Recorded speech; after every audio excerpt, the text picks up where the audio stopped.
welcome back to the Rec Room Radio Hour podcast. I am your host, Michael Lundy, and we are going to sit down with someone that I have met in passing and had a few conversations with, but I never sat down and talked to him at length. Well, we took care of that with this episode. This is David Pulizzi, and we are going to hear about his life growing up in South Williamsport and Warrensville, so we have that connection.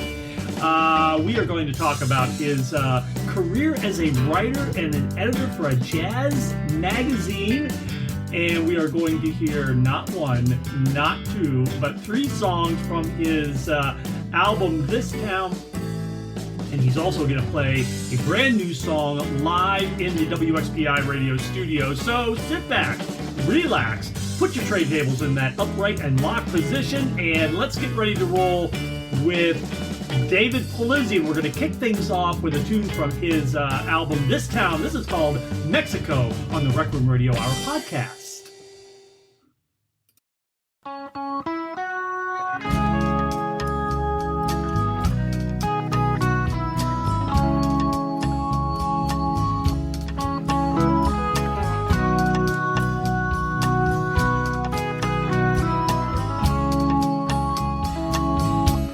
The pale blue sky, I left my home,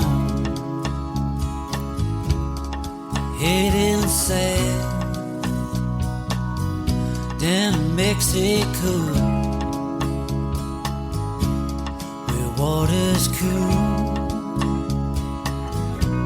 through canyons roam,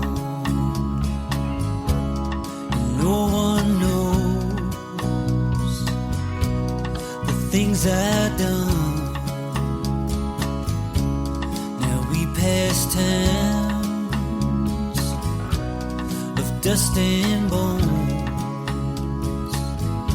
on a train that rolls down to Mexico. Well, the world has passed me by.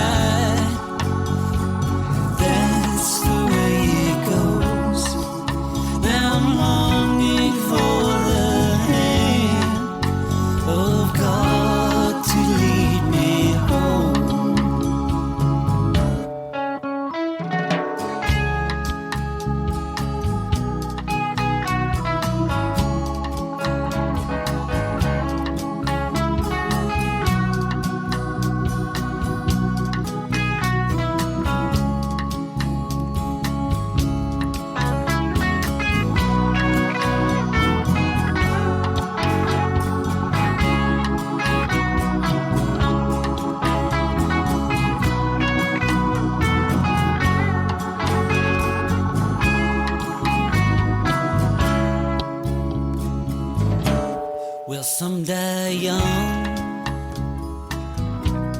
some die old, some disappear down to Mexico, where in the end, good books say, the pain you feel will pass away, and in its stead, so I've been told, come high times down Mexico. Well, the world has passed me by. Well, that's the way it goes. Now I'm longing for the hand of God to lead me home.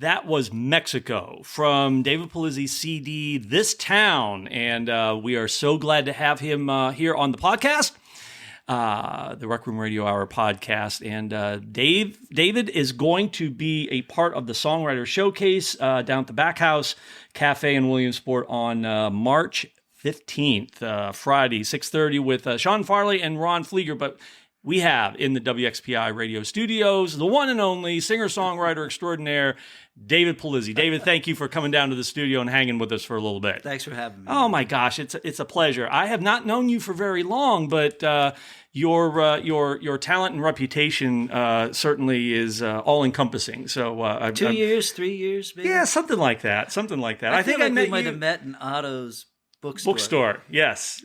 Which is a good place to meet somebody. Yeah. So, I mean, I appreciate you coming in. I'm looking forward because this is one where I'm going in completely blind. I know you. I've chatted with you in passing at some gigs, but I don't know you that well. So that's going to be rectified today. Okay. So, all right. So usually what we do is we set the Wayback Machine. Where were you born? Where you grew up? Tell us a little about yourself from day one. From day one. I was born at the former Divine Providence Hospital, which is no longer. Oh, maybe it is called that. I'm not sure. It is. It is still that. Yeah. I was born there in 1963 in June. Okay. So this is in Williamsport, Divine Providence Hospital. So you're a Williamsport boy. I was born and raised in Williamsport. All right. I lived in Williamsport proper until I was probably 3 or so. And then my brother was throwing matches into a trash can. He was a couple years older than me. He didn't understand basic principles of fire. Yeah. And he burned our house down doing this. The trash in the trash can obviously ignited, and he didn't know what to do. He was probably 7 at the time. So he threw the whole trash can to address this problem. He threw the whole trash can into a closet. So the whole house oh my gosh, sort of burnt down. And then I moved to my whole family. I'm the youngest of 6 kids. Okay. And my whole family moved to South Williamsport. So I was raised, I went to grade school, and I went to high school in South Williamsport. And so your brother accidentally, 7 years old, burned your house down. So you had to move to the south side. Yeah. My gosh, that's something. I mean, how much of a burden was that to him growing up? I mean, my golly. I mean, that's a good question. Oh, I don't know guy. I don't know how he felt about it, but I can imagine how my father felt about it. Oh, yeah.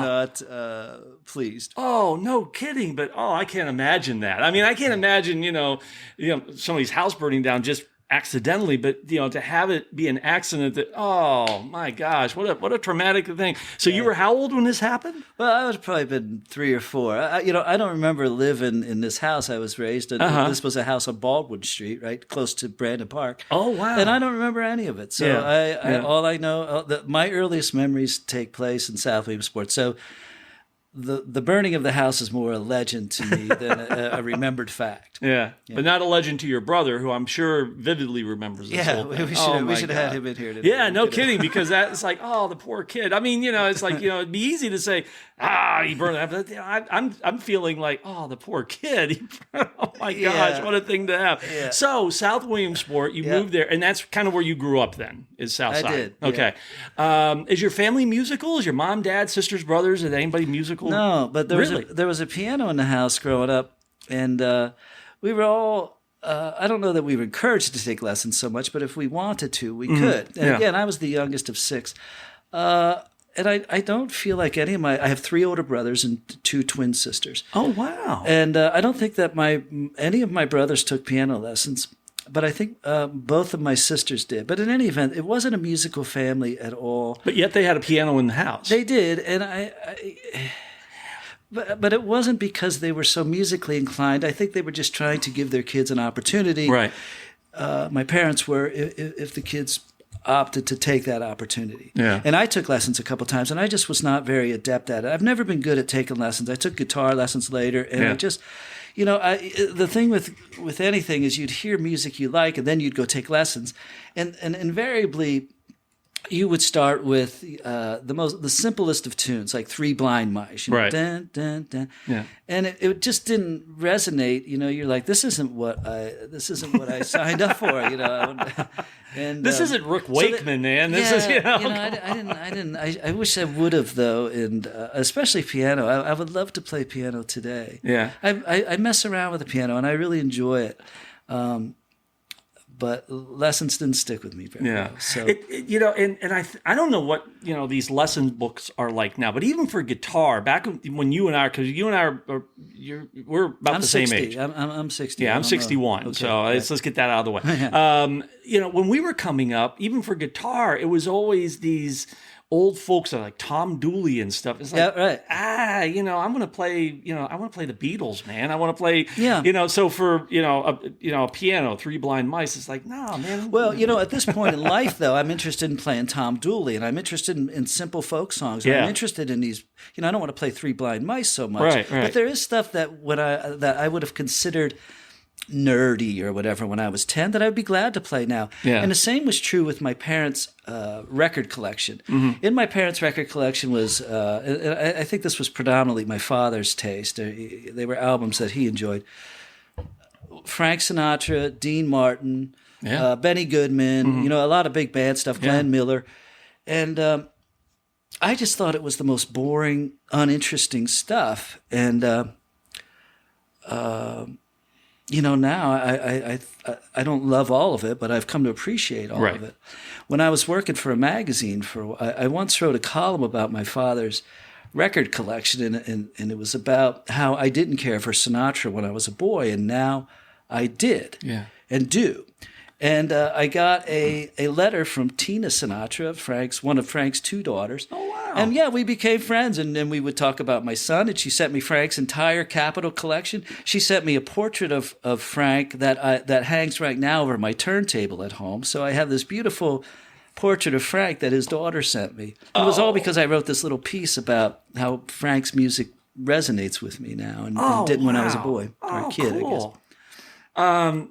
So it's interesting how our appreciation for, you know, for music, we'll just focus on that. It changes and improves, and we appreciate that stuff more as we get older. Yeah, you know, the same way. I mean, when you're a teenager, you know, that Sinatra stuff was, you know, it was boring. It was, you know, but as you get older and your hearing becomes, and your appreciation becomes more mature. You know, you see, I get why Sinatra was so good. That's part of the thing, is that your own life's experience start to catch up. You know, as a 10-year-old boy listening to, you know, Fly Me to the Moon has no resonance. Right. You know, Bobby Sherman has resonance, and the Partridge Family has resonance, or whatever it is. Yeah. And and then as you start to live your own life and start to accrue your own experiences, then this music that has life in it, you know, then it becomes more resonant, and it becomes much more relevant to your own life than the stuff you listened to when you were 10. So when did you first pick up a guitar and start playing? The first guitar I bought, I was living for a brief time. I lived out in a little place called Eldred Township, which is just outside of Warrensville. That's where I grew up. So go ahead. Really? Okay, that's interesting. I lived there when I was 13 and 14. My dad owned a label. Well, my dad and mom owned a label business, Labels by Pulizzi, which was a successful business. The building that was in, which was on Market Street in Williamsport, burnt down when I was 13-ish. So, you know, whenever that would have been in the 70s, 76 or so. Okay. And so we got a farm out in Warrensville, or Eldred Township. It was about 152 acres. In any event, there were a couple guys that lived over the hill. And one of them, they were friends that I hung around with. And one of them had this acoustic guitar that he never played. It just sat in the corner of his room, and I go up there and I just look at it. I was always attracted to guitars. They moved me from when I was a kid, and I would see them at other people's houses. There was never one in my house. I wanted that one, and what I really wanted to do, I didn't want to play it so much. I would sit and I was one of those guys who would go in my bedroom. And when I lived in Warrensville, I finally had my own bedroom. Because I had all these brothers. I never had my own bedroom till then. I was always had a room with somebody. Yeah. In Warrensville, I had my own bedroom. I would close that door, and I had a tennis racket. And I would do, I'd put on Elvis records, and I would be Elvis in front of the mirror. And but of course, with a tennis racket. So what I really wanted was a more authentic prop. Sure. And I really didn't want to play the guitar so much. And that's what so I bought this guitar. My friend said he'd give it to me for $20, and it had a strap, which was perfect. Oh, wow. I needed to stand up. I didn't want to sit down. Exactly. Now I sit down and play all the time. But so that was my first guitar. And when I first started learning guitar, now do you remember what make, model, brand it was? Isn't that funny? No, and I bet it wasn't a make of any of any prominence. It certainly wasn't. I don't know. And do you still have it? No. Okay, all right. I mean, sometimes. Right. It would be nice. It would be, but I don't. And I don't know whatever did happen to it. I have a few guitars, which I don't know whatever happened to them. They're gone. But I started playing guitar when I was, 17. 16, 17. So not too much long after. And then I really wanted to start playing it. Yeah.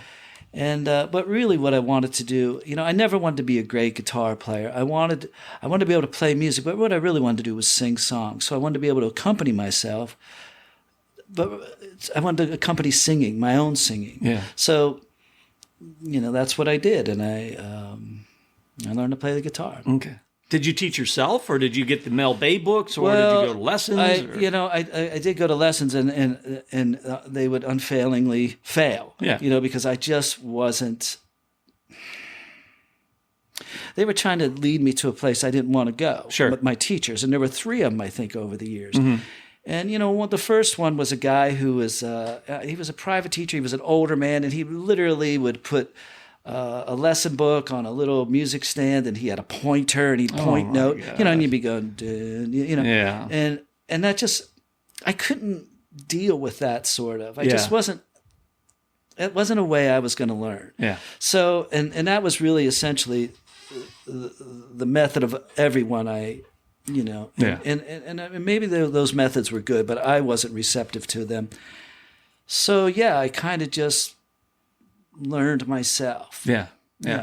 Figured out the chords on your own and what worked and what didn't. I did. And I never really advanced much. I'm still today, 60. I've been playing over 40 years, and I'm a pretty basic player. I'm still playing those basic things, but I can play them pretty well now just because I've done them so many times.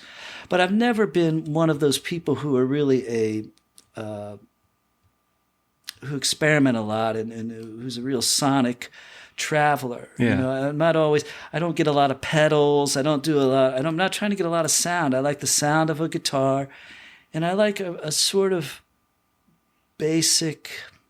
I don't know how to describe it. Yeah, unadulterated, just like 3 chords in the truth. And, yes, I want a setting that allows for me to write songs and tell whatever and say whatever I want to say lyrically. Mm-hmm. In my personal taste are far different than that. Like I listen to a lot of jazz, and I listen to a lot of music that has no lyrics at all, and I like it. Yeah. But for me, I can't convey my thoughts very well just playing an instrument, and I'm not talented enough to play jazz or some other more advanced kinds of stuff. So I'm a pretty basic player, but I've come to not only accept but embrace that. I like, I like doing a simple thing well. Mm-hmm. Yeah. So teaching yourself guitar, you're 17. So through high school, were you in any? You're just about ready to finish high school if you're 17-ish. Right. But were you in any Were you in any bands, or were you just by yourself? No. Yeah. I would. I had no confidence. I would not have the confidence to be in a band and to learn songs like hits. To this day, I don't learn covers verbatim. I do with them what I want. Yeah.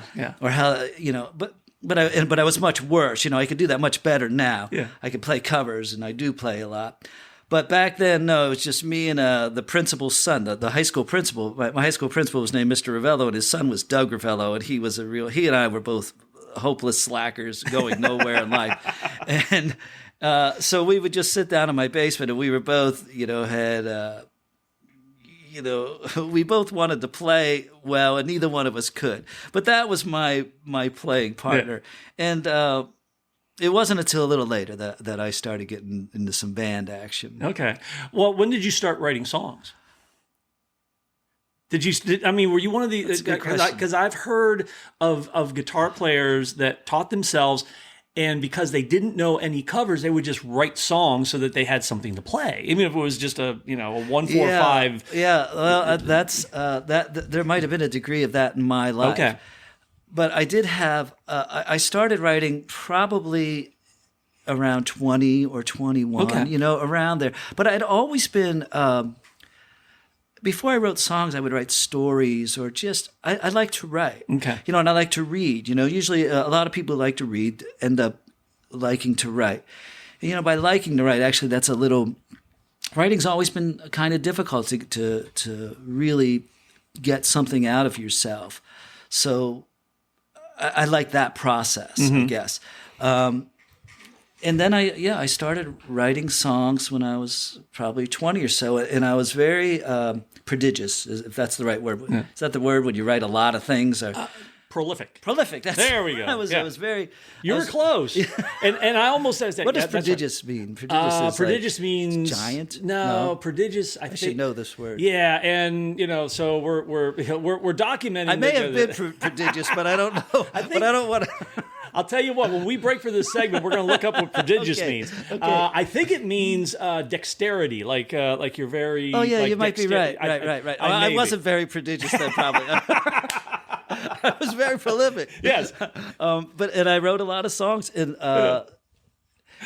not many were very good. Yeah. And I don't have... I used to have notebooks full of them, and the notebooks are lost, like that first guitar that I had. So many things are lost, and... A friend of mine recently reminded me of a few of these really old songs, and I kind of liked them, and they were kind of good. And I said, if I clean that up a little, I think that'd be a pretty good song. Oh, you ought to do. Have you thought about doing that? I have. Yeah, you should. Yeah. Absolutely. But those early songs, again, there's something to be said for training or for taking lessons, And I was an undisciplined person without a lot of knowledge, so I had to come to everything sort of from my own self-invented route, and it would take so long to get there. Like I wasn't writing good songs, and I didn't understand the basic architecture of songs, or the most basic templates, which are, like a Hank Williams song, verse, chorus, break, verse, chorus. You got a song, Right. And even those simple structures were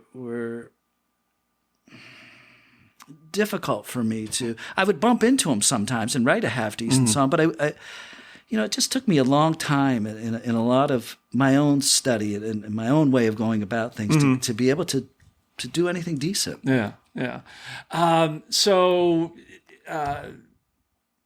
When did that epiphany come where you were like, oh, this is how you do it, or did it just kind of gradually evolve? Well, it gradually evolved, but really, good songs. I haven't written a ton of what I really think of are great, or I don't want to say great, but really good songs. There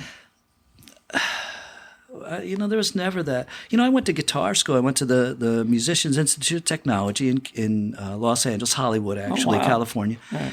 And within that school, there are several schools, one of which is the Guitar Institute of Technology. I went there, and I still didn't really learn. But songwriting wasn't held at a premium there. What was just learning to be a very proficient, almost virtuoso. It was all about skill and technical skill, right. and that never interested me. I was the strangest student at that school. There were and students were from all over the place. And at that time, fusion was very big. This was in the 80s. And there were a lot of guys from South America, and they could just shred. And then there was a lot of kind of that long-haired, light, heavy metal type of guy, like winger type guys. And I was like a John Mellencamp type guy, and there's no need for a John Mellencamp guy to be at a guitar school. Right. When you're playing C, F, and G, it's like you save your money. And And, yeah, you pretty much got it. I mean, right. There's not much more we can teach you at this It's point. just, again, I was a slacker, and I was just kind of going through life one place another without putting much thought into it. And I didn't have an epiphany then, although I think I started writing good songs as I just lived more, and it was really like with the way that my taste in other people's music evolved. And my own songs would be, they were the early ones, especially now that I think, they were very derivative, and they were, and some of them now are, like I'm sure they are, maybe just less obvious to myself or maybe to other people, but you're always in life, whether you're going to be a writer, a songwriter, or anything, you start off and your work can very closely resemble your hero's work, and then as you get older, these things become more nicely blended with your own life experiences. Right. So, all the people I liked, I'm sure they're still in there inside of me, but my own life and experiences and have come to the fore more. And, now I'm just whoever I am. Good. Yeah. Now go back though. Who are some? And I'm reluctant to use the word hero, but I'm going to use your term. Who are your songwriting or guitar or performing heroes that kind of inspired you early on? Yeah. Tom Petty. I like that heartland rock and roll. Yeah. That was really for me. Yeah. Or what's called that, some of these people aren't from the heartland, like Tom Petty's from Florida. Yeah. I like Springsteen. I liked Mellencamp. I liked Bob Seger. Yeah. When it would get a little more too pop, like Bryan Adams, I would opt out a little bit. Yeah. But those were some people I really like. And then later, some of the sort of more quote unquote serious writers, Bob Dylan, Leonard Cohen, Joni Mitchell. I wasn't in on them early. And then there's this other strain of thinking that I didn't really want to play music like them. But when I was in high school, I would drive around in my car and I would have the Lover Boy cranked up, and Journey and everything else that people were listening to. And, Hall & Oates, I was a big Hall & Oates guy. Yeah. I was pretty, straight up during that time. The classic rock that a lot of people listened to and a lot of my classmates listened to, that The Who, Pink Floyd, Zeppelin, that stuff I was not attracted to. And it's only in the last, I would say, 10 years, 12 years, I totally love it now.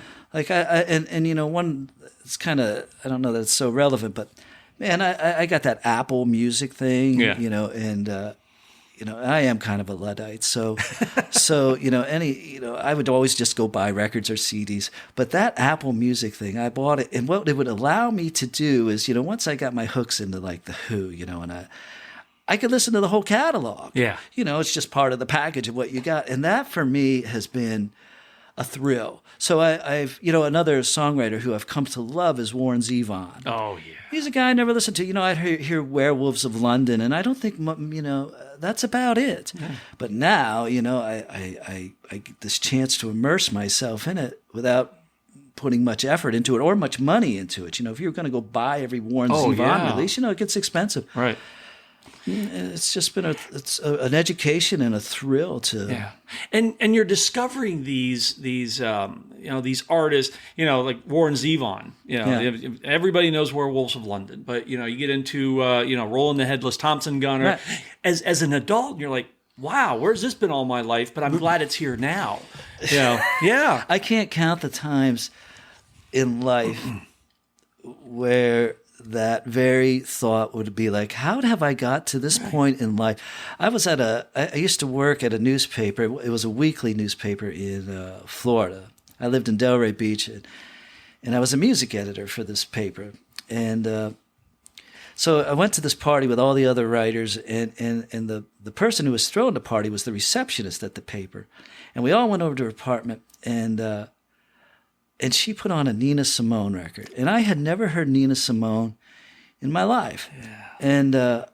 And I just sat there at that party. I didn't talk. I've done this at a lot. I'll just sit there in front of, in this case, it was her turntable. There were speakers on either side of it.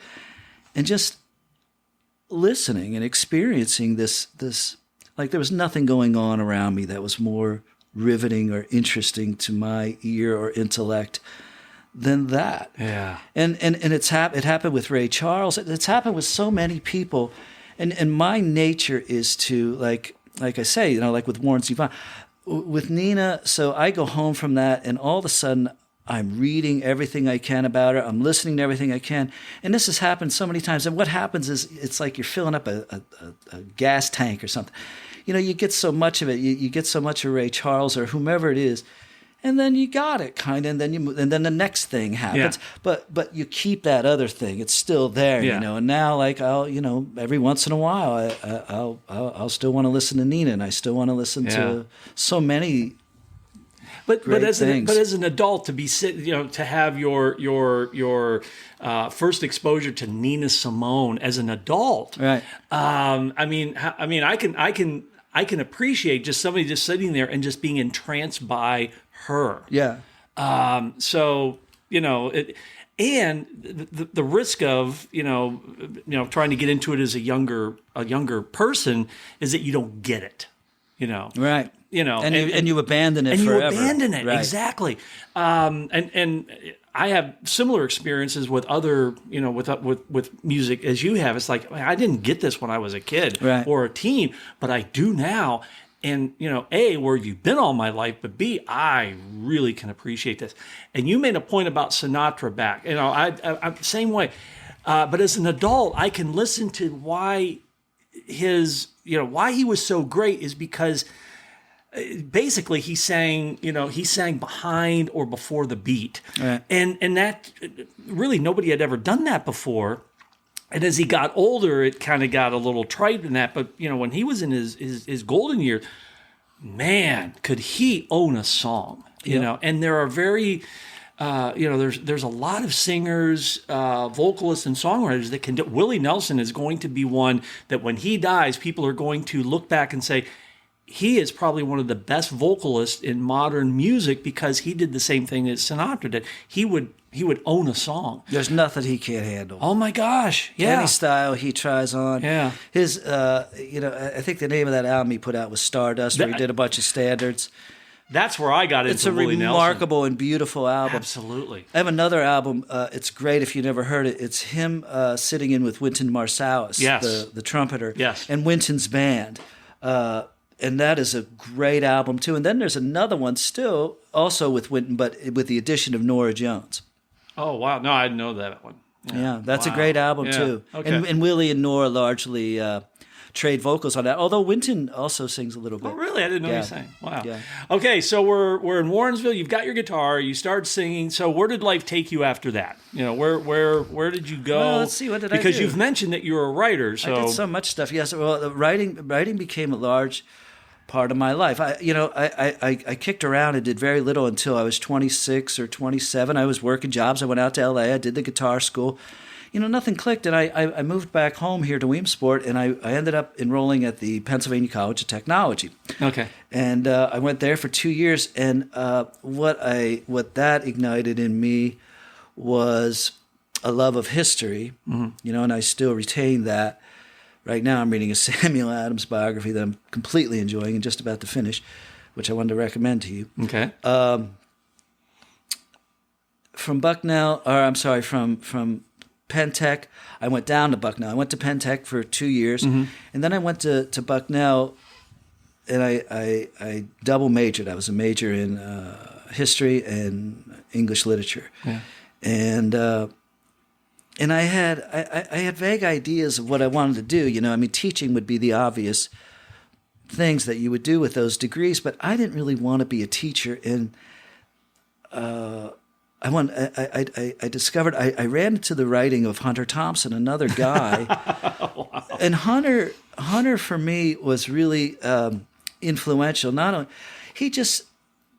the life he lived to look fun to me. It was like a rock star's life or a fun life. He was running around being irreverent and just doing sort of. He just felt free and then the writing itself that resulted from it was so lively and it all just was great. And I was good at writing. I was pretty good at it, you know. And I thought, gee, that's something I could do. So when I got at Bucknell, I didn't want to be a teacher, and I went to Northwestern. I went to the Medill School of Journalism for a year, and I took journalism. And I just started writing, and my first professional job was I was the music editor at the Pittsburgh City paper. No kidding. And this would have been around at the end of the century, around 1999 or so. Oh, wow.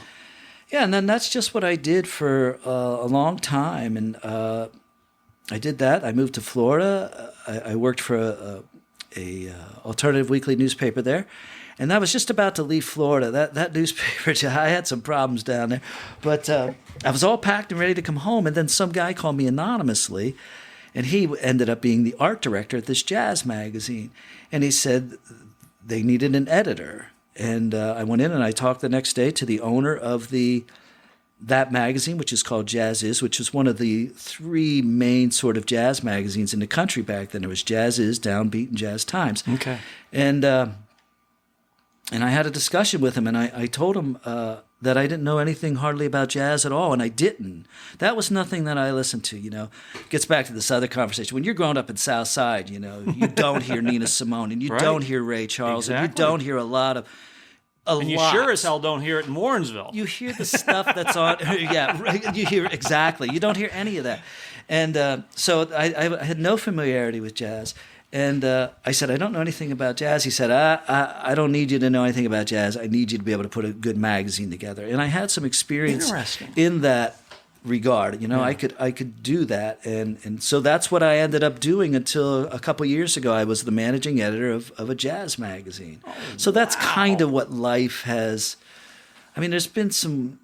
there's a lot of stuff in there, but that's been the general trajectory of things. How long? So how long were you the editor of? 20 years. 20 years. I was the managing editor for 20 years of Jazz's magazine. Yes. Is it still? It is. Is it really? Yeah. Oh, wow. It's really a good magazine. Okay. It's a quarterly. When I started there, it was 10 issues a year. Oh wow.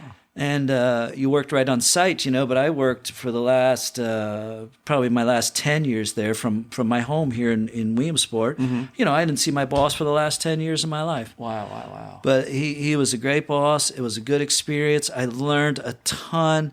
Again, I'm a reader. So, I did find myself, the jazz world, like the culture that jazz springs from, that you could trace it back really as far as you like, but in recorded music, you can go back to the 1910s even and into the 20s. And I just found the culture to be so rich to read about it. I like the reading about it as much as I like the music, but when you couple the music with the reading and everything you learned, it was one of the great times in my life. It was, just that adding it to what I knew of the world. And that's how I still feel. Like this biography I'm reading of Samuel Adams, it adds to my understanding. When I was at Bucknell, really, if I specialized in anything in history, it was revolutionary history, American revolutionary history. So I like that era a lot. Yeah.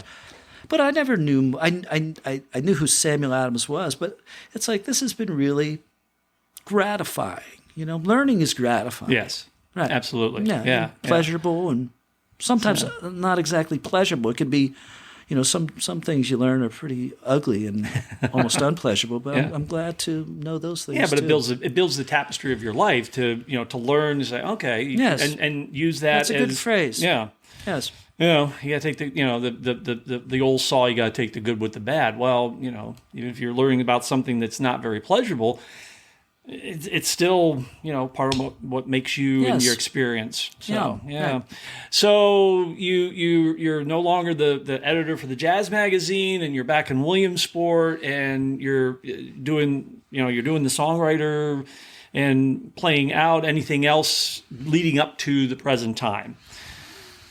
Like anything else that, kind of brought you to where you're at now? No, I wonder. I'd have to figure out where I'm at now. Well, I'm not sure where I'm at now. now. Once you've been interviewed for this podcast, it's pretty much downhill from here. So, So this is the apex of whatever. This is as good as it's going to get, Dave. So, no, seriously. We're going to, the next segment, we're going to talk about what you're doing now.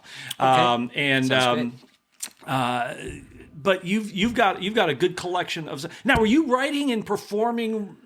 During this time between when I was Penn College and the magazine. Well, I had a band in. Yeah, tell us about. I had a Williamsport-based band while I went to college, and that band featured one of an English prof who taught at Penn Tech, and his name was Dave Sims, and he's a marvelous artist, and he lives up around Renovo now. Mm-hmm. But we had a band. We put a band together called the Six Suede Men. The Six Suede Men? The Six Suede Men. And there was only 5 of us to start. There was myself, there was the English teacher, there was another student of his, and then there were a couple local prominent musicians. One that I'm sure you probably know, Jimmy Lovechick. I'm sure you've heard of Jimmy. Oh, yeah. Jimmy was I go way back with Jimmy, and the other one is not local anymore, but was, and he was always tight with Jimmy. They were a good rhythm section, and that was Sean Gilmore, who now lives in Denver and continues to work, and he's around our age as well. Mm-hmm. So that was the Six Suede Men, and then we ended up getting one other guy who made it a 6-man band, and his name was Dave Lennon. He was a killer guitar player. Wow. So I was with that band for a long while, and we had some fun. We'd play around here at some bars that no longer even exist now. And cover band, or were you doing some originals? No, that was pretty much an original band. None of us were really interested in covers. I'm still minimally interested in covers. There's a bunch I like, but. So I'm going to drill down a little bit on this one. So the six Suede Men, originals, and you're playing. How did that go? So we're talking. What time frame are we talking about? Years. Well, that would have been around 2002. Okay. Somewhere in there, and then probably went on for 2 or 3 years. How did that go over? I mean, surprisingly well because Williamsport is still not a town where you can go out and play originals. Mm-hmm. All that. Successful. I don't know of people who do it, who do it successfully, and I know it. But that band was so bizarre and strange, and not for my own presence. I was pretty much I'm not exactly a bizarre person. I wouldn't categorize myself that way, but I would categorize a couple other guys in the band that way. And so it went over well, as a. I don't know. There's a lot of energy and raw power, and it was just fun, and the crowds would respond fine. And as a matter of fact, I remember thinking, you can do this original thing. You don't have to just play covers, and that was a kind of band. Some people aren't very able to play covers all the time, and that was a band. Jimmy and Sean could, the drummer and bass player. Those guys could do anything. They were real musicians. The rest of us were just like. Yeah, I know. I know what you mean. Right, we just weren't that great. But when you're doing your own stuff, nobody knows if you're doing it right or wrong. Right. So you could have a lot of fun, and it would be fun, and it would turn out to be really good music on a lot of occasions. Yeah. So it's tough because you kind of touched on it a little bit. It's tough. And I'm wondering, if this isn't a Williamsport thing, but just kind of an exclusive thing outside of the big major city, is trying to be exclusively original. Some, as you said, some can do it, but it's kind of hard in here, to do that, because people want to hear they want to hear stuff they know, and I appreciate that. But it's tough to go in and play a lot of originals, almost exclusively. Yeah. Well, if you want to be commercially successful, that is tough. And link to that, if you want to get gigs. Right. You play a gig somewhere, you show up and you play 2 hours of original stuff, you might not get invited back, particularly if nobody responded favorably to what you just did for 2 hours. Yeah. But, more and more, I don't play a night full of originals, but I will play them. And I like the originals I play. I think they're pretty good songs, and they blend well with the covers. And the covers I play, I'm not playing popular covers. There'll be some Johnny Cash songs maybe I'll play once in a while that people might know, but a lot of stuff people don't know anyhow, so they don't really... Yeah. You just... everything is of a piece, and it either goes over well or it doesn't go over well. Right, yeah. But, certainly not bashing Williamsport, because I think we have just such a great community here. There are places where you can go and it's a listening room and you can play originals. they're not plentiful, but they are available in this area. You know, our little songwriter showcase that we do. The Music Hall at Phillips Emporium over in Bloomsburg is a listening room. The community zone down in Lewisburg. The Exchange is in Bloomsburg. I played that last year. Yeah. So there are places in this area to do that. Yeah, but they are few. They are few, but they're there, which is a heck of a lot better than some of the other locations. It's absolutely true. Yeah. You know, and Williamsport itself even gets increasingly, you know, as time goes by. When I was young, you know, like you just look at Steve Koch's brewery, Bullfrog. the Bullfrog. Yeah. I mean, the idea of crafting your own beer and selling your own beer in this town, you know, 35 years ago, it didn't exist. Right. You know, the town becomes increasingly receptive, slowly, but increasingly receptive to things that occur more readily in larger towns. Yeah. You know, and that's usually the case. Like, you know, it's usually only larger towns where you can play original music. It's because they have that, within that large population, there's enough of an audience, enough of a sub crowd that will support live music. Here, it's very small. People, it's, you know, I don't take you as bashing Williamsport at all, and I'm not bashing it either. Yeah. But that's the nature of smallish towns. Right. Is they, you know, you have I think even in a large town, the percentage might be close to the same of people who want to go out and hear something new. It's just that in a large town, that percentage means it adds up to more human beings. You know, you go to New York, there's a lot of, if it's 5% here and 5% in New York, that's a completely different number. So there's just not enough people who want to go out and really hear something new. They do want familiarity. Sure. And I get it too. But my own mind's not like that. So, you know, you deal with it. Yeah, I guess. Yeah, You know. and there's enough people, I think, that appreciate the original stuff that it makes it worthwhile. You know, I mean, I don't know about you, but you know, there's been a few times where the original stuff has gotten just as much response, positive, than the you know, the bizarre covers that we play. Yes.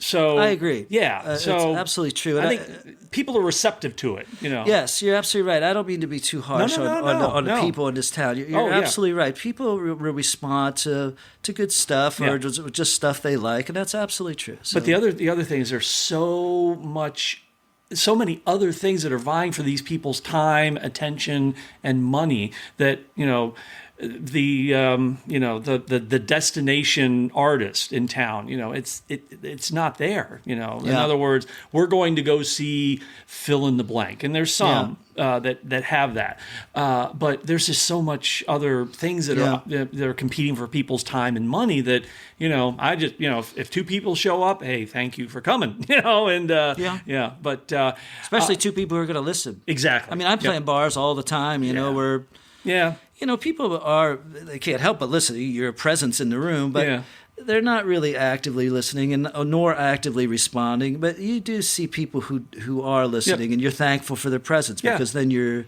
feel like there's some purpose to what you're doing. Yeah. But I just want to the songwriters' night that you're having, and that where I'm playing and Sean's playing and Ron's playing and others have played. It's a great thing because, you know, you go down to the Exchange and they have that every month.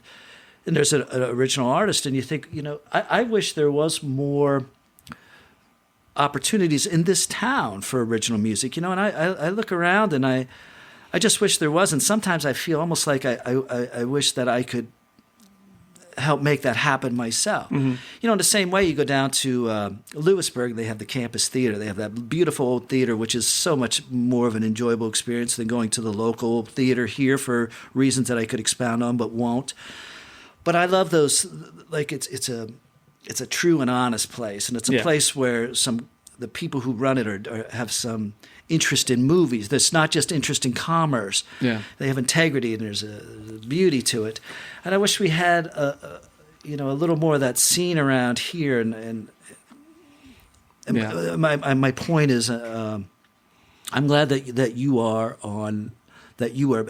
allowing some a to happen, that you're creating some of it. Yeah. It's great. Yeah, it's a joy to do because we have a remarkable number of talented musicians and songwriters in this area. Yeah. So, speaking of talented songwriters, I've got one here in the studio, and I got to get my notes here for what we're going to play next from David Pulizzi as we go kind of through this interview in his life. And we're going to play one of my favorite songs that you have gifted us that's off of the album This Town, and it's Gina Pasquali.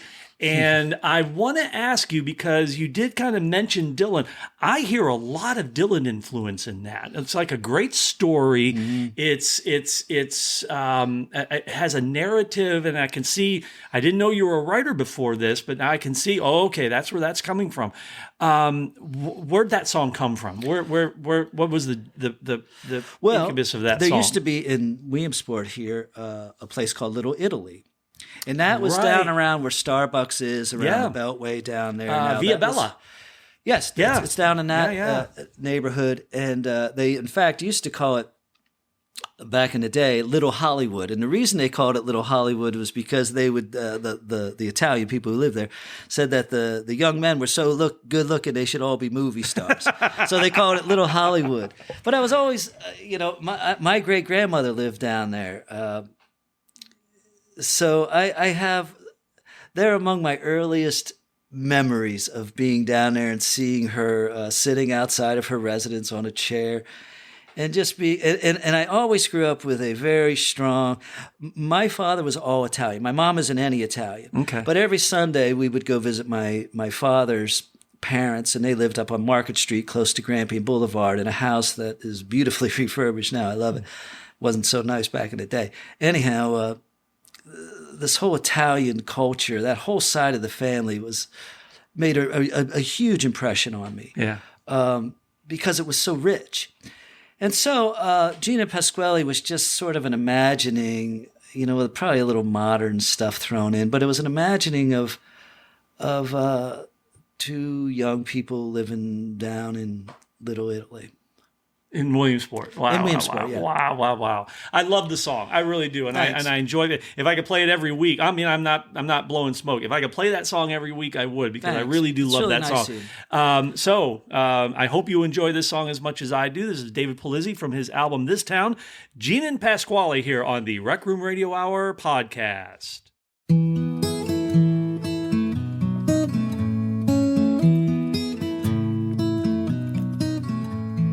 Gina and Pasquali, they were making love out in the alley. They had a little baby 9 months later named Sally. Now Gina and her brother, they went to tell her mother.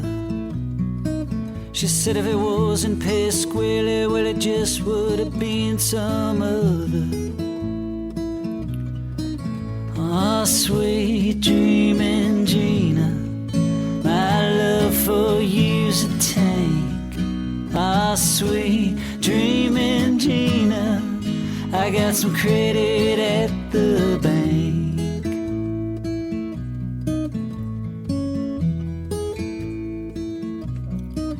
Now Gina and her cousin, they're talking about loving. She said Pasquali ain't the moon, but at least cousin Gina, he's something.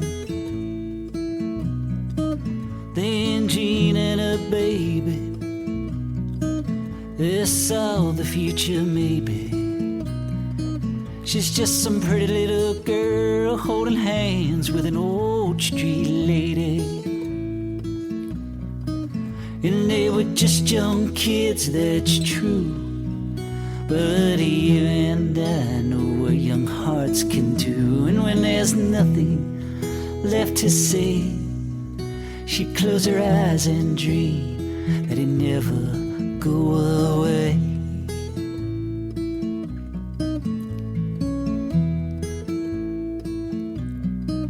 Now Gina and Pasquali, they had a fight out in the alley. Now he gets the car and the bills and on alternating weekends, Sally. Then Gina and Mr. Baker, They looked at the cake he'd made her. He said, you're such a pretty girl, you can always find true love later. Oh, sweet dreaming Gina, my love for you's a tank. Ah, sweet dreaming Gina, I got some credit at the bank. Yes, I do. Yes, I do.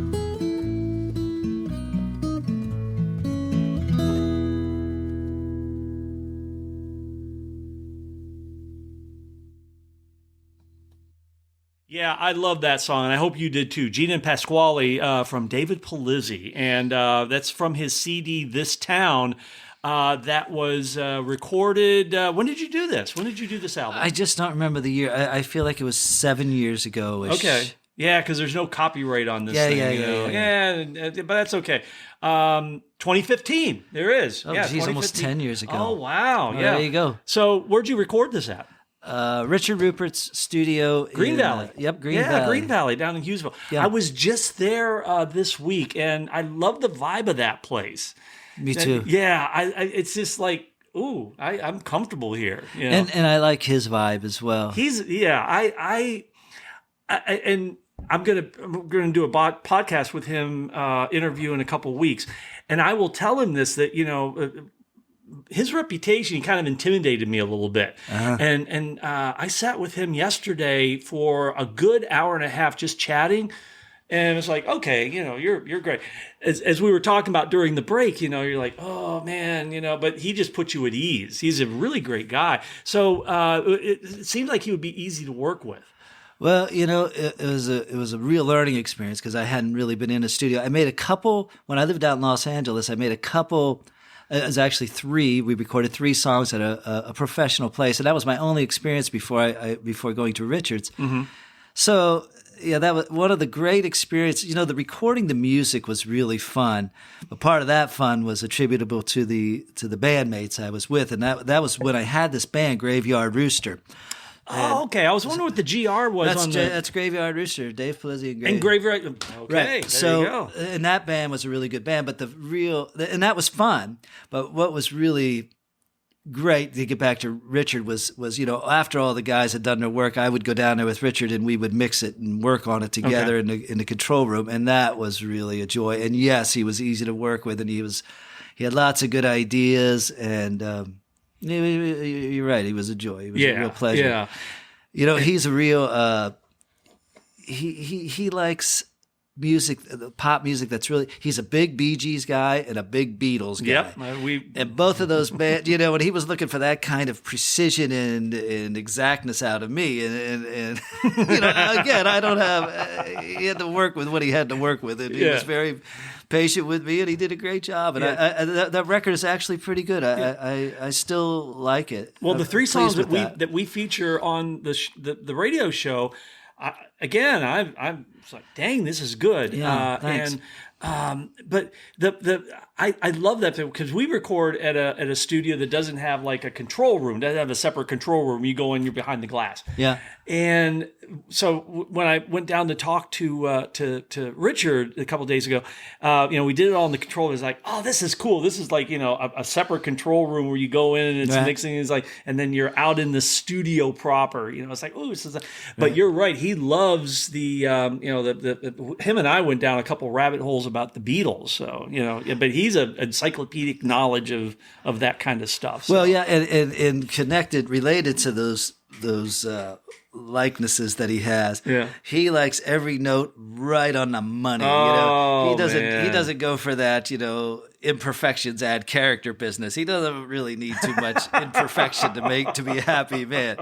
So again, he had to deal with well, how with is me. that? Because even if I wanted perfection, I don't think I could achieve it most of the time. How did you and he balance that then? Because I can see that. That's a good question. Yeah. Well, you know what? I think he would present whatever ideas he had or whatever, and then he would let me execute them or not execute them, and it was a very comfortable. I don't recall any discomfort. So I don't know, and I'm not really so far removed. I wasn't like no. I mean, I you do your best, and he was very accepting of that. Yeah. So.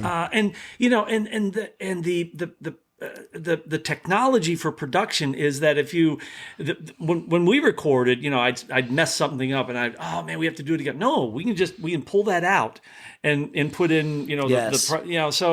and he's a master at that. Well, from what I could see. Yeah. So this was a band. The Graveyard Roosters was a band. Yeah. So who's in your band? That was a really, I love that band. Jimmy Lovechick on bass. I played with in the Six Suede Men. Yeah. Again, a long history with Jimmy. Okay. I haven't seen him lately, and I would love to. Oh. But so Jimmy Lovechick on bass. The drummer was Chris Bird, who I don't know how I met Chris, but Chris, his drumming throughout this, everybody's playing throughout this is really, I still listen to it today, and I marvel at what each of those guys brought.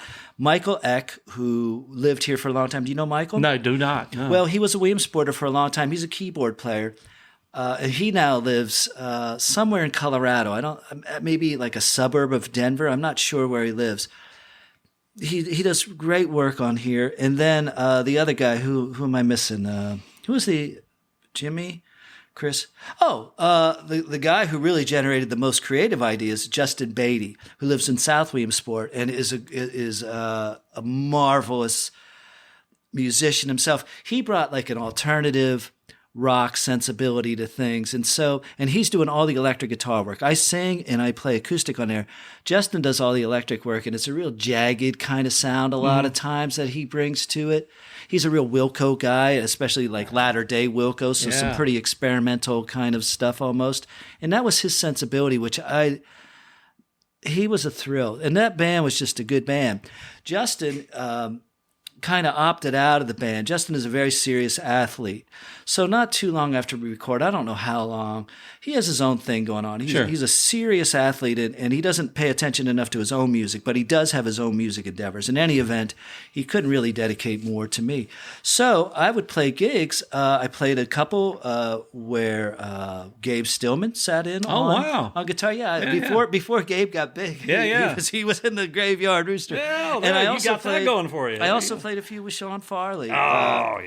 Well, good. Okay. So those guys would interchangeably sit in once in a while. The alumni of the Graveyard Roosters. But cool. That was that band, and that was a really good band. And, I liked everything about it. Now, I've only known you as being a solo acoustic musician. Yeah. Do you enjoy playing in a band? I sure do. Yeah. I love playing not only in a band, but I like playing duo. Okay. I played a gig last night, just an hour gig down at this place past Ricketts Glen. And there was a harp player there, and I ended up playing my whole set with him. So we just played in duo. Yeah. And I love that. I like any configuration. Did you just pull him out of the audience? I mean, well, was he just there? I got there early. We were talking, and he used to live in Williamsport, and he used to play at Franco's and stuff. His name was Mike Kofel or something like that. He was a good harp player.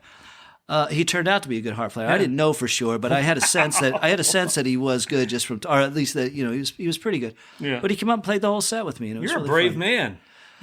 Because you never know what you're going to get with it. Exactly. But I don't feel brave. I feel like I know the music, and so I think it's braver almost for somebody to just come up and try to find their way. And he did a great job of that.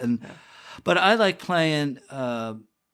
I like that. If I'm going somewhere, I don't mind people playing with me, and I like playing in a band. I would have a band now, but I'm semi-retired, so. There's more money in solo work, obviously, right? Mm-hmm. And so that's a factor for me. Bands just aren't. It's hard to make money. Yeah. And also, I would like to rehearse a band and stuff, but I feel fairly certain I couldn't find enough work to justify people coming over and rehearsing a lot. I mean, if I found 2, 3, or 4 guys who wanted to play, I would love it. Yeah.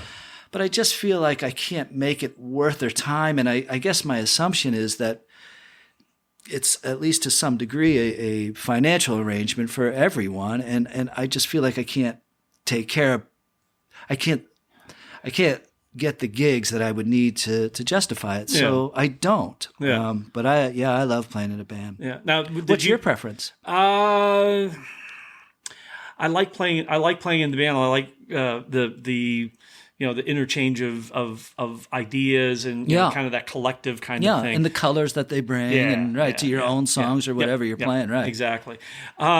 So did you primarily play like rhythm guitar, electric guitar, on this record? Well, in your band. I'm almost always a rhythm player, and I almost always play acoustic guitar. Okay. All right. Yeah, there's a different approach to playing, even if you're just playing straight rhythm on an electric guitar, there's a different approach than the acoustic too. So it's funny when I'm sitting home and I play all the time. Every day I'm just if I'm watching TV or doing almost anything that's where I'm sitting, I have a guitar in my hand, so I'm always playing. And when I'm playing a lot are leads, but I never go out and do them. So Sean Farley, we both played at it was a memorial gig a couple weeks ago for a friend that just passed. I don't know if you know him or not. His name is Joel Hauser. He was 78. He was a real supporter of local music, and he was a good friend of mine, and he was a friend of Sean. So we both played there, and it was at the Bullfrog. Oh, wow. But at the end, Sean and I played, I don't know, maybe 5 songs together, 6, I don't know, and it was really fun. And he was, as Sean so graciously does, I'll play the songs and I'll sing them, and he'll just kind of back me because he has the talent to do that. Oh, yeah. But I said, you play one and let me play a lead. I never play lead out. It was almost my debut, and I'm 60 years old. And he played that song by Eric Clapton, Before You Accuse Me, Take a Look at Yourself. Yeah. And so it's a basic blues song. Yep. You can't go wrong, but go ahead. My lead, well, you can, it turns out. You can. So my lead came, and I did I was a little stiff and a little self-conscious about it, and I don't think I played particularly well. But I was so glad to have done it. I'll always remember it as like, good, and I want to do more. I want to be in a position where I can play lead because I really enjoy it. And once in a while, I could knock off a pretty good one. When I'm playing solo, I do work in kind of a leady kind of playing sometimes. Yeah. But I'm never going to be a guy who could just shred. I just don't have that kind of physical ability. Yeah, yeah. We'll never be Sean Farley. Well, when it comes to leads. Well, again, right? You just have to accept that that's true. And exactly. Move on. It's the same with every musician. You have your own gifts. Yes. And again, it's taken me. I used to kind of be more down on myself for things that I'm not, instead of being accepting graciously the things that I am. And the things that I can do, and and that's all you can do. You can just be the best with the tools that you have, or the abilities you have. And so, right. Yeah, if I could be like Sean Farley, I wouldn't need to But play you know with what? him. Here's the way I look at it. We're no Sean Farley. But you know what? Sean Farley ain't us. Exactly. And that's no. You're absolutely right. Yeah, it's true. And maybe I'm sure he looks at both of us and is completely envious of the gifts he's bringing to the table. No. But that's the thing. I think that's a kind of kind of joking aside. That's kind of the microcosm kind of thing that we have going on here in Williamsport. Everybody brings a little something to the table, and we've got just such a broad swath of talent and genres and just people that do, and we all bring something to it. But I think that's true in music anywhere. Yeah. The greatest acts in the world there's very few musicians who have all the tools, who are good writers, good musicians, good performers. There's not many of those. So that's what makes good bands good, is that you have these different contributions coming from, as great as Mick Jagger is, he needs Ronnie Wood, and he needs Keith Richards, and he needed Charlie Watts. Yeah. That's just how it is. Yeah. And I'm just thankful for when I do get to play with Sean. I always call him Sean Cadillac Farley, because it's just like taking a real nice drive when that guy is. But it's how it is. There's a. So, are you doing any more recording now, or? I am. I'm working on some stuff down in Northumberland right now, and. Cool. Hopefully, I'll have some new music recorded I hope so. or ready for you or anyone else to Yeah. hear. I feel like May, June. You know, Fantastic. it's taking a little longer than I would have liked, just because the sessions get so spread out. The people I'm working with are busy. So you're not approaching this with a dedicated band. Are you just like, pulling in folks Yes, that you know? I'm hiring people to do stuff, which is I wouldn't recommend doing it that way. Economically, it's not a good idea. Yeah. And for other reasons that we don't need to get into here, Sure. it's not a great approach. But again, I take this as a learning experience. It's getting late in life to have these kind of learning experiences. I feel like, but they're learning experiences nonetheless. Yeah. And I already have in mind. It was 10 years ago I made my first record, so it's been a long time, or 9 years ago, whatever it was. But I want to record more frequently. I'm just, I'm lazy-ish. I write songs, but I don't go record them, and so I have a lot of songs sitting around. Yeah, good. And, that's a good thing. Well, it's like, just go make a record. But now I feel like I want to make this one, and then I feel like I want to get right on top of my next one. And then maybe right on top of a next one after that, and just apply some of what I've been learning, and also just, as you get older, at least for me, there's an element of just wanting to get some of these down for posterity. I have a son, and really, it doesn't. My interest in recording music doesn't extend much further than, I just want to. I want him to have these things, in case when I'm not here. Right. I just want him to have some document that shows who I was in life, at least the musical aspect of his father. So that's really what largely drives me. Yeah, good. And your son is on your album This Town. He correct? does. Yeah. Now, how old was he when he did his little vocal thing? I don't there? know. He was young. I had a recording of it, and I brought that down to Richards. Yeah. And I said, I really want to get this in here because there's a song on here that is a song that I wrote and recorded for him called, what the heck is the name? I never play it anymore.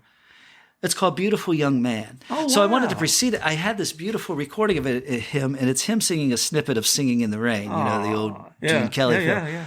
And it's real beautiful. His voice is so sweet on it. I don't know if you've ever heard it, but he is youngish, probably 6 or so. But it was before his voice turned into an older person's voice, and he still has a child's voice. And it was such a lovely voice.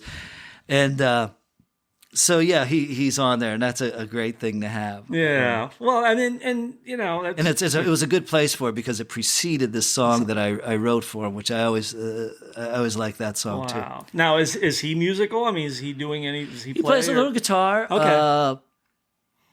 He's not overly musical, but he's interested, and but he's going out to the University of Pittsburgh now, and he is studying history. So Hey.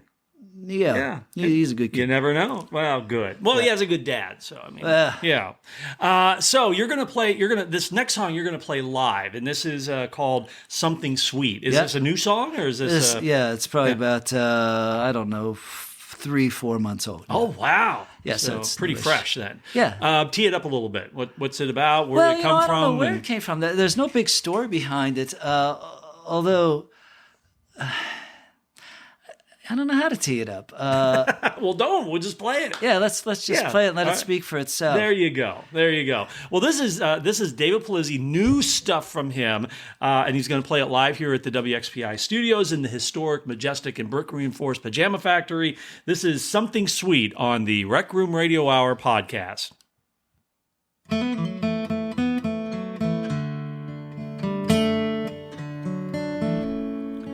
You got something sweet inside of you. They should sell you at the grocery store with the cantaloupes and the honeydew. And I dig your easy smile, your crazy sense of style. I like you more than cigarettes and booze. 'Cause you got something sweet from your head down to your feet. Oh, you got something sweet inside of you. You got broken dreams inside of you. I hate to think of all the ways you've discovered life is cruel. You should know you're not alone. You should call me on the phone every time your heart starts feeling blue. 'Cause you got something sweet, and everyone you meet can see you've got something sweet inside of you.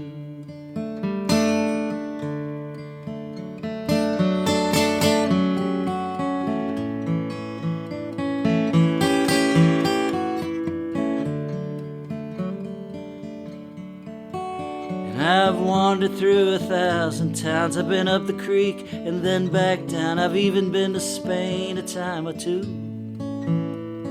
I've checked out every scene and every girly magazine just to find you were hiding in plain view. Well, you got so much love inside of you. Your heart is like a fortress I'd like to break into. I'd breach your outer walls with poetry and cannonballs, and I'd overrun the guards outside your room. 'Cause you got something sweet. From you I would not retreat. Oh, you got something sweet inside of you. Ah, you got something sweet. From your head down to your feet. Oh, you got something sweet inside of you.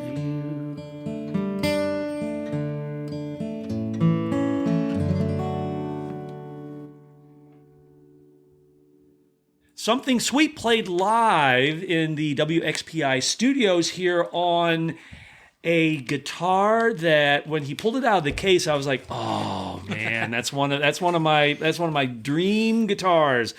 So I'm gonna let Dave kind of talk about it, and we'll have pictures of this on our Facebook page. We'll have them linked to the podcast. But David, tell us about this guitar. Well, I love that guitar. It's a Gibson Hummingbird, and it's 19 years old. I can always keep track of its age because I acquired it the same year my son was born. Okay. So that was sort of my treat for having sired a son. Yeah, good for you. I bought myself this guitar. I always wanted a Gibson Hummingbird. I just think they're absolutely beautiful instruments. Yeah. And this one turned out to be really nice. And I ordered it. Usually they come in some kind of sunburst finish. But I ordered this with a natural finish from the factory in Bozeman. It showed up. And it was a very temperamental instrument when I first got it, and I almost sent it back for another one. And but it was like a wily child, and it wouldn't always conform to what I wanted it to do. Unruly, wily, it kind of it just wouldn't play well. It just didn't. Tonally, it would. One day I'd pick it up and it would be lovely, and the next day I'd pick it up and I just couldn't get a good sound I liked out of it. Yeah, it would be brittle and it was literally like a. It was like having to establish a relationship with it. Mm-hmm. Until today, it's 19 years old, and I love that guitar. It's just beautiful. And maybe, going through all those growing pains with it. I realize I'm talking about it in a certain sort of way as if it were a living entity. No, they are. But, well, it is, in fact. The way the wood ages and I was just going to ask you. You've had this from day one. I mean, you're the original owner of this. Yeah. Did it open up? Could you did. perceive? I mean, like any new guitar, but I didn't know so much. I know more about guitars now, how they do open up, and I didn't know so much then. But yes, that's exactly what it did. It opened up, and it gets lovelier and lovelier all the time. Yeah, and I love that. Is definitely I play 75-80% of my gigs on that guitar. Okay. Did the electronics come with it, or no? Is it... Sean Farley installed that Bags pickup, and I have a beautiful Taylor. It's a Grand Concert 6. It's called. That's the model number. And it's all mahogany. Yeah. And I was going to bring that guitar today, but I decided not to. But that's a beautiful guitar. That's like a smaller parlor type guitar. Mm-hmm. But Sean also put a bag system in that guitar. Oh, really? And he did. And a Taylor. So it didn't have the electronics in it? It didn't have any when I bought it. Okay, because they make a really good, I know. They make a really good a pickup system in those Taylors. Mine didn't come with that. Okay, most of them do. I had a Taylor Dreadnought that didn't have it in it, so, it's not a no. But yeah, so 19 years old, so this is... What year did you get? I have to do Well, that would public be math 2000. So it's actually 20. I think it's a 2004. So okay, so and it's a Bozeman 20-ish years. So it was made in Bozeman. That's right. It's, yeah. Okay. Wow. Good for you. So you have this in a Taylor. Is it? Well, I have others too, but how many guitars do you have then? Well, I have 5 acoustics right now, and I have a bid in on another right now. Yeah. Good. And I also was looking at one. I went to visit my son in Pittsburgh. What I would really like to get now, or at least I'm interested in exploring the possibilities of Gibson L00, which is another smaller guitar. Yeah. That's a dreadnought guitar. For people who might not know what that is, that's a large-ish guitar. Yeah. And I find I have shoulder problems reaching around and playing it as I get older, and it's getting more and more frequent and noticeable. So I like these smaller guitars, and this Gibson L00 is a smaller guitar. It's closer to a parlor size. So I'm really checking out some of those, and I saw a copy made at this upscale guitar place in Pittsburgh, and it's really a copy of an L00, but it's by a boutique luthier called Husson Dalton. Oh yes. So you've heard of these? I have, yeah. And it's a beautiful sunburst. It's just. But it's too much. He gave me first. I went out and I talked to this guy and I saw it and he gave me first dibs. He goes, if you want it, I'll give it to you once we get it ready. And then he told me it was going to be. It doesn't matter. But the price that he put on it was considerably higher than what he told me that it was going to be. It was on consignment from this doctor who out in Ohio. Yeah. But it's like, no, that's not good for me. But right now on eBay, I saw there's a Gibson L00 at a guitar store out in Pittsburgh that's for sale, and if it's still there when I go out and see my son in a couple of weeks, I will go pay it a visit and see how I feel about it. Yeah. I mean, I love guitar. There's 4 guitars I really want. Then I got to get rid of a couple, but I think if I have those 4, I'll be satisfied. Yeah, I can live with that. I look. I don't know about you, but I look, and it's kind of like the guy that's on a diet. You can look at the menu, you just can't order. I'm looking at like Reverb. It's like, oh man, I can't really do that. You know who makes a nice guitar is that Sean Farley. Oh, he does. Did you see that guitar he made for Alan Faust? Yeah, I played that guitar. I did too. I saw Alan finishing up a gig at the James one night. Yeah. And I told him I wanted to see that guitar, and he had already packed it up, but he unpacked it and he let me play it. Yeah. And what a beautiful instrument! And the guitar that Sean plays himself, that's one he also made, and that's a really nice played-in guitar. Yeah. He's good at what he does. He's good. I mean, I have a Martin D35, 1980 Martin D35 that I got for $800. And a really quick story, because this isn't about me, but it's about Sean Farley. Right. I got this 1980 Martin D35, and it was in terrible shape. Soundboard crack. The frets were terrible. The action was measured in feet, and it was just awful. It was a terrible guitar. And I took it to Martin, and they kept it for 2 weeks and said, "Oh, it'll cost us like $2,000 to." It's like, no, that's too much. Right. So I brought the Sean Farley. He kept it for a month, humidified it, refretted it, redid everything.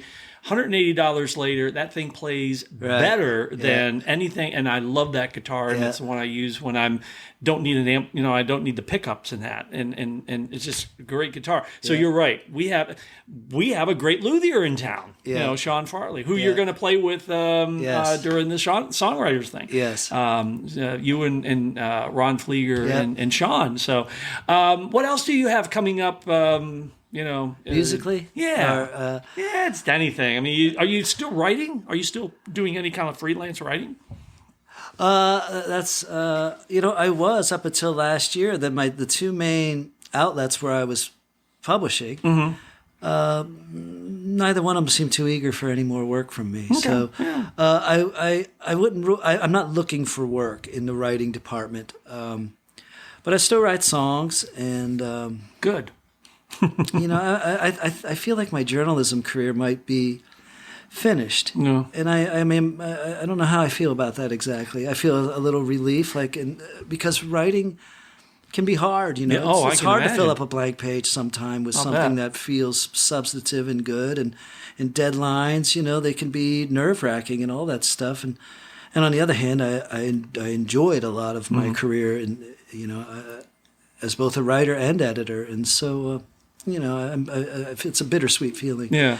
But I don't know. I might. But now with publishing and that, with writing, much like music, can you do it and like self-publish, or I don't know if there's who's gonna I mean, I won't be. I'll put it that way. Oh, you wouldn't do? Okay, all right. I mean, it's fair enough. Yeah, I wouldn't do it. Yeah. Okay. All right. So we talked about your primary guitar here that you just played for us. The other question we always ask is, what piece of gear, equipment that you got rid of, sold, lost, that you would love to get back? Good question. All right. When I was probably 18 or 19, so this would have been like literally 40 years ago, or my mother was really good friends with the guys in Voyage, which used to be a popular band around here. And people would still remember. But one of the musicians in that band was Walt Straighton. Do you know Walt? Mm-mm. Well, I think Walt does. He conducts some of the city orchestra around here and stuff. And Bobby Lydecker was in that band, who's still a good family friend and a good friend of mine. I've heard of Bobby Lydecker. Bobby's a great drummer. Yeah. He could do anything. But Walt, I didn't know anything about anything back then, and I wish I still had this. I bought from Walt for I can't remember the price, but Walt's a keyboardist, by the way, and he was in Voyage in this band, and probably in other groups that I didn't know about. But Walt sold me this beautiful Yamaha keyboard that looked like it would be on stage with, this would have been, let's see, if it was 30 years. It looked like something from early 70s, something that would be on stage with blood, sweat, and tears. It had like a couple tears on. But the main thing that also he had with it that I really wish I had was a Leslie speaker. And it was a big, giant Leslie. It was probably about, I don't know how high they were, 5 feet. I can't remember quite the scale. And then those Leslies had the horn that revolves, and there was a pedal that you could hit to make it revolve. And then you'd hit the pedal again, and it would revolve even faster. I think it had 2 speeds of revolving, and that made the greatest sound. But so I bought this just because I thought it was the coolest stuff in the world. But I couldn't play keyboard. Well, the other thing about those Leslie speakers is that they could be a boat anchor for they were huge. They're huge and heavy. Well, I think one of the reasons he sold it is because probably because equipment was becoming a little. Everything back then, like speakers for gigs, were so big. You had to haul this big stuff in, and the trend was toward lighter, smaller gear. And I'm sure he did get tired of hauling that Leslie. It was huge. Yeah. But man, was it! If I had it today, just the value of it would be interesting. Yeah. But also, it was just. I wish I had both of them. I wish I had that keyboard and that. And like with my first guitar and with a lot of stuff I've had, no idea where it ever went to. Yeah. Oh man. Yeah. Funny that the piece of gear that you wanted to get back, I thought it was going to be a guitar. I really did. I thought it was going to be a guitar. Well, so the fact that it was a keyboard with a Leslie speaker, I mean, that's pretty cool. My oldest brother gave me a guitar once. My oldest brother has no interest in music or anything, but he did a nice brotherly thing for me one time, and probably close to that same time, probably about 35, 40 years ago. He bought me a beautiful black electric guitar. I don't remember what brand it was, and that really wasn't important. It was a lovely guitar. I remember that. But it was a guitar that I wish I still had, and I don't, just because it was from him. Yeah, so. No doubt. Yeah. Is there anything that we didn't talk about that you wanted to talk about? No, I don't think so. You asked about what I have planned for the future, and I didn't really. I think I went off on some tangent. Well, yeah. I feel like my whole. I've been doing nothing but going off. No, this is good. This is good. Well, but. No, I'm just going to keep playing gigs and making music. I feel like I'm going to be doing it for the duration. Good. I might not be playing gigs for the duration. Like I said, I'm 60. I feel like I have another, I don't know how many years of playing gigs. Whatever, the number is, right, it doesn't really matter. But I do think no matter what the number is, as long as my hands and, as long as I can physically do it, I am looking forward to playing guitar and singing songs, and sometimes doing it in the company of other people or for other people. As long as it's such a central part of my life, and has been for so long. Yeah. And I just don't see it ever stopping. So yeah. Well, good. I hope you don't stop because I've not heard anything that you have gifted us that I haven't loved, and I'm looking forward to hearing this, and I'm looking forward to hearing stuff that you do coming up. And this was an enjoyable experience. Before we say our final goodbyes, we're going to play out with "The End Is Coming" off of your CD or your album, "This Town." Can you tee that one up for us? Well, that was just a strange song, and I think people who are listening are going to, Michael Eck, who's the keyboard player in that band, had one of those Nord keyboards, those red ones where you'd see them all over once in a while. I don't know. Yeah. Okay. But he was just messing around with some sound effects one day, and we weren't really working too heavy on this song. But he was just doing some things that you'll hear in a moment when you play the song. Uh-huh. And I really liked them, and I thought, let's try it with this song, "The End Is Coming," and we did. So while it might sound a little odd, I have I don't play this song out really, but I do have a fondness for it, and also the song itself is, "The End Is Coming." That's just, the end is always coming, no matter what the endeavor. Yeah. And there's no other way to tee it up for me right now. I mean, there were thoughts in my head, and the song will sort of explain itself. Okay, all right, and that's always good. Like the song speak for itself. Yeah. What I do like about that story is, you were in the studio, and it's kind of messing around, and then incorporated into a song. Well, it was even before we were in the studio. We were in my living room, and he was messing around with this. Okay. And then so we heard, we started messing with it, and then we decided to record it. Okay, I thought you were like, kind of messing with it and getting the arrangement in the studio. Yeah. How much fun is that? Well, there might have been some of that experimentation and implementation of ideas while we were in the studio, but really, a lot, when we went into the studio, we were pretty ready, which, to get back to the experience I'm having now, I would highly recommend preparation. Oh, yeah. And, because, being ready, because most of these places where we record, they ain't cheap. Because I was thinking when I was understanding that this was like a, something that you were doing the arrangement on the fly in the studio. I'm like, wow, okay. I mean, that's, but the Beatles used to do that, but, they were the Beatles. They were being funded by EMI. They could afford to do that when you're kind of stuff. Your own way. Ooh, right. But you're right. You gotta be like ready to go. So. Yeah. Well, that's, when I get to my stuff I want to do in the future, I'll be more of that mind. Yeah. Well, so. I am glad that you prepared for this. I'm glad that I prepared for this, because this was an unmitigated joy. Well, thank you so much. Well, thank you. For having me. It's really been a pleasure for me too. As I say, the one reason I love doing these things is I get to know, because I really didn't know a lot about you, but as we've talked during this and during the breaks, we're kind of a kindred spirit. So, it's this has been a joy for me. So, David, thank you for coming by the studio and doing this. We're going to play out with "The End Is Coming," but the end is not coming for David Pulizzi. He's going to be doing some more great things. Really quick before we go, website, Facebook. I don't have one. I am on Facebook. Okay, so just David Pulizzi. There I am, and I do. Usually, if I'm playing local gigs, I'll post them a lot. If I'm playing gigs out of town, I don't post them much because I don't find that they have much effect on attendance. Yeah. Okay. And I will get a website going, actually. I plan to but right now, no. But within the next 6 months, probably so. Okay. All right. So, The End Is Coming. David Pulizzi, thank you again. This is the Rec Room Radio Hour podcast, and thank you for listening. We'll see you next time.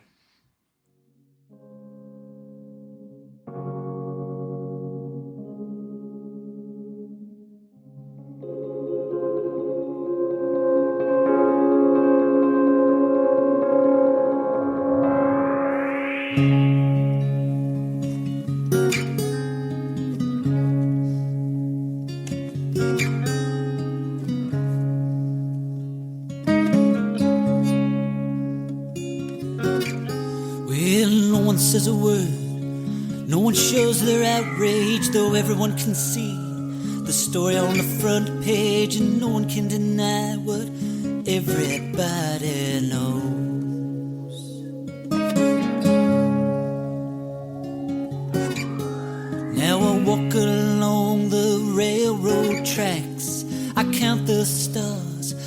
consider the facts and I turn my collar to the cold hard winds that blow.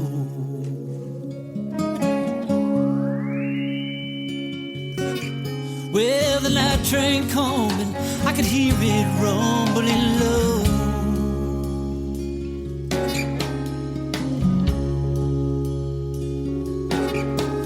And the end is coming, the end is coming, I know.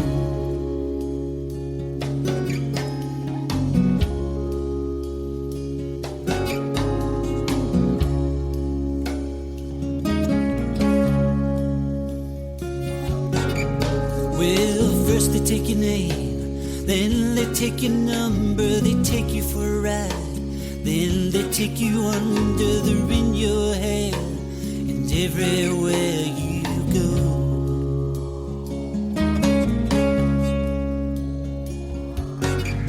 Well, you get sighing, crying, sing the blues, point your finger and accuse, or you can steel yourself against the cold hard winds they blow.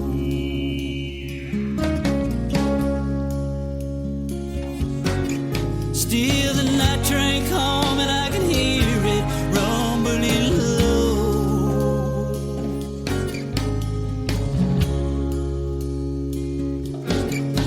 And the end is coming, the end is coming, I know.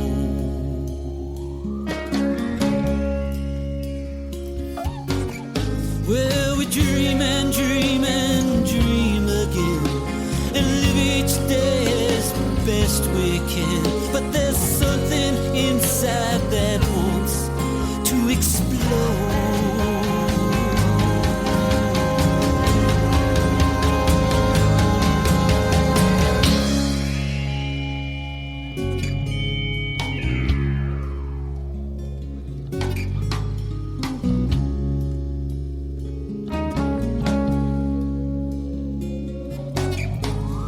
You're out there on the edge, when no one's gonna find you. You're standing on a ledge, with better days behind you. Your story ends on the jagged rocks below.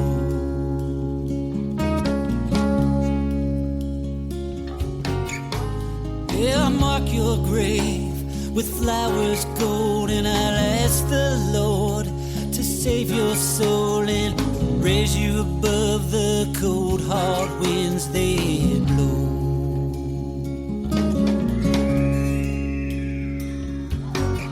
There's that night train now, she's pulling in sweet and low.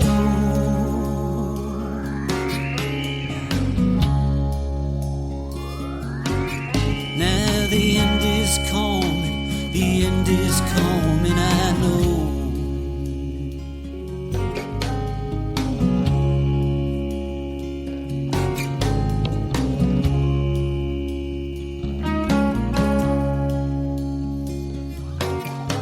There's a blackbird in a willow, silent in the moonlight. She watches over you all throughout the long night.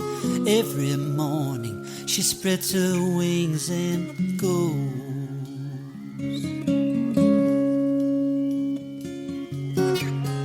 Now I walk along the boulevard and my boots are worn. I'm thinking hard about who can save us from the cold hard winds that blow.